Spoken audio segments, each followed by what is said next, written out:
ब्रह्म विचार करने वाले जनक आज राम की उस अनुपम छवि को देखकर कहौ नाथ सुंदर दो बालक, मुनि कुल तिलक के नृप कुल पालक। सहज विराग रूप, मैं रूप से वैरागी रहता हूँ, पर इनका रूप देखकर मैं चकित चकोर की तरह हो गया। फिर विश्वामित्र जी ने परिचय दिया। धन्य हो गए हैं जनक जी, सोच रहे हैं मैंने जो प्रतिज्ञा की थी शायद कदाचित इनके द्वारा पूर्ण हो जाए। रघुकली मणि दशरथ के जाए, मम हित लाग नरेश पठाए। परिचय लिया दिया गया और फिर निश्चित समय पे उस यज्ञशाला में जहां वो धनुष रखा था, 7 वर्ष की थी, 7 वर्ष की जानकी, जब पिनाक को भोले बाबा, ये भोले बाबा का पिनाक जो धनुष है ना, ये विष्णु भगवान और शंभु शंकर के बीच के बल अबल को निश्चित करने के लिए लड़ा गया युद्ध था। एक पिनाक ये और एक पिनाक है परशुराम जी के पास, और परशुराम जी ने ये पिनाक दिया है जनक जी को। इतना भारी, उसको उठाने के लिए इतने मल्ल लगते थे, लेकिन एक बार 7 वर्ष की जानकी ने उस धनुष को यूं उठाया पुष्प की तरह और यूं धर दिया, और फिर उसका वस्त्र ठीक किया और फिर वो धनुष उठाकर अपनी जगह रख दिया। आश्चर्य में डूब गए जनक कि ये नन्ही सी बालिका इतनी सामर्थ्यवान है, फिर तो इसका हाथ किसी समर्थवान को ही सौंपना होगा। और हुआ ये कि उन्होंने प्रतिज्ञा कर ली कि मेरी पुत्री, उनकी औरस पुत्री नहीं थी, वो यज्ञ भूमि शुद्ध करने के लिए हल, स्वर्ण के हल की सीत से लगकर वो कन्या मिली, इसलिए सीता कहलाई। और उनके लिए वो वीर्य शुल्का हो सकती हैं, उनको कोई वीर ही वर्ण कर सकता है। इसलिए वो यज्ञशाला में जब वो धनुष रखा गया, बड़े बड़े राजा महाराजा, उनको लगा कि अरे हमारी तो 7 फुट लंबी मूछें हैं, तो हम ये हिला नहीं पा रहे, और वो 7 वर्ष की थी तब उठा के पुष्पों की तरह रख दिया था। सबने बड़े प्रयत्न किए, लेकिन वो सब निगुरे पुरुषार्थ तो कर रहे हैं, पर गुरु की सम्मति नहीं है, गुरुदेव का आशीर्वाद नहीं है। पर राम लखन के साथ क्या है प्लस पॉइंट क्या है, बोलो ना, गुरुदेव का आशीर्वाद है। आप सारे काम जितने मर्जी कर लो, पुरुषार्थ कर लो, पर अगर आशीर्वाद नहीं होगा ना, बात बनेगी। इसलिए जब तनख्वाह लेके आया करो ना 1 हफ्ते 1 महीने बाद, तो आते ही बेडरूम में मत घुसा करो, वो लाके ना धन अपने माँ पिता के चरणों में रखा करो, फिर वो उठा के तुम्हें देंगे कि बेटा व्यवस्था तो तू करता है, हमें क्यों दे रहा है ये। अब ये धन नहीं है, ये आशीर्वाद है। आपकी कुंडली में कोई दुष्ट ग्रह भी बैठा होगा ना, तो आपके माता पिता का आशीर्वाद आपका रक्षा कवच बन जाएगा। श्री राम भद्र के साथ बहुत अद्भुत कथा है ये। मिथिला के लोग धाये धाम काम सब त्यागी, मनो रंक निधि लूटन, उस विषय में तो हम प्रवेश ही नहीं कर पा रहे हैं। लेकिन जानकी जी का मिलन तो पुष्प वाटिका में हुआ था। तुलसीदास जी ने इतना सुंदर श्रृंगार रस की, वाल्मीकि रामायण में ये प्रसंग नहीं है, लेकिन बाबा ने बहुत सुंदर श्रृंगार रस, है ना, भवानी को मनाने गई थी वो।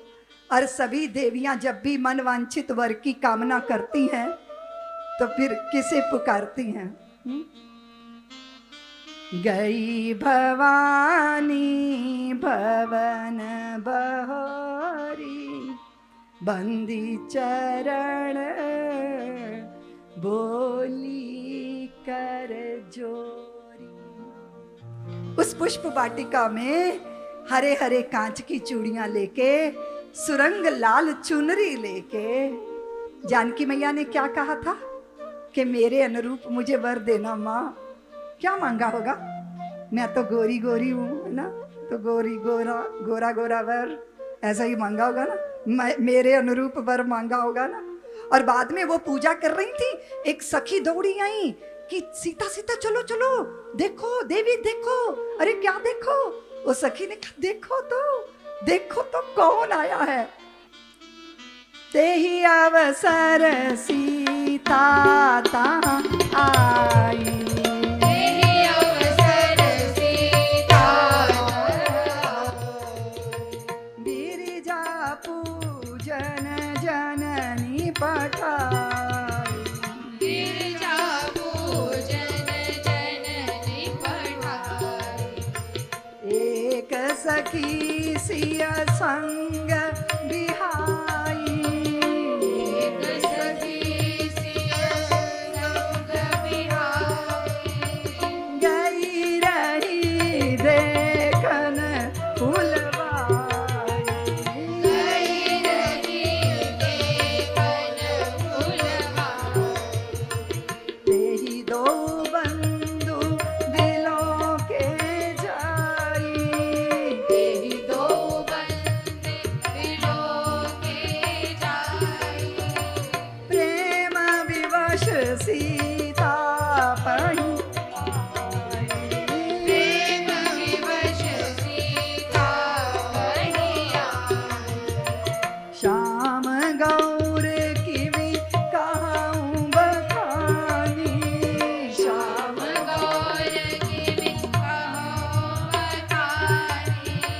गिराया नयन नयन बिन वाई।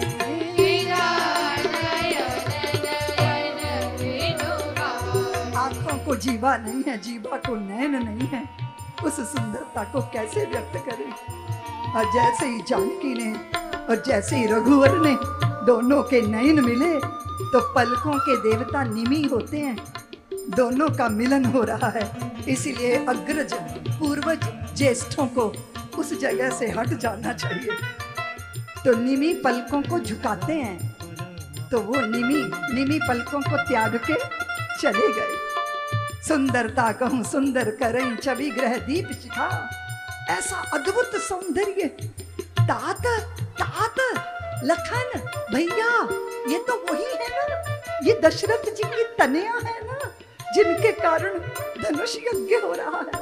देखो लखन भैया, मेरा हृदय कभी किसी दूसरी स्त्री की तरफ नहीं जाता। रघुवंशन कर सहज सुभाऊ, मन कुपंत पग धरे ही ना खाऊ। पर मेरा मन चलित हो रहा है भैया, मुझे उनको देख के कुछ हो रहा है। लगता है वो अपनी है, लगता है ये पुरातन प्रीत है। लखन ने मुख नीचा कर लिया, बोले भैया ये तो आपका और भाभी का मामला है, मुझे क्यों बता रहे हो, मुझे क्यों बता रहे हो। और मेरे रामभद्र इतने सरल हैं कि उनके हृदय में जो हो रहा है, इतनी व्याकुलता मुझे क्यों हो रही है। ये मोहे अतिशय प्रतीत मन केरी, जेहि सपनों पर नार नाहेरी। इसका मतलब वो पराई नहीं है लखन, वो मेरी है। और जैसे ही जानकी जी ने देखा लता की ओट में, तो वो दौड़ के फिर बोली, जो है भोले बाबा की भारिया गिरजा भवानी के पास मुख मोड़ मोड़ के देख रही हैं। अब ये दोबारा पूजा करने क्यों जा रही हैं? पूजा तो हो गई, पर जानकी ने पहले पर्ची डाली थी कि भवानी मुझे गोरा गोरा वर देना, लेकिन अब अरे ये तो सांवल सांवल है, तो मैया को जाके बताना है कि गोरे के चक्कर में मत रहना मैया, मेरा पिया तो सांवल सांवल है जो मेरे हृदय में बस गया है। सब्सक्राइब करें साध्वी ऋतंभरा जी के YouTube चैनल को और हमारे वीडियोस को सबसे पहले देखने के लिए बेल आइकन को दबाना ना भूलें।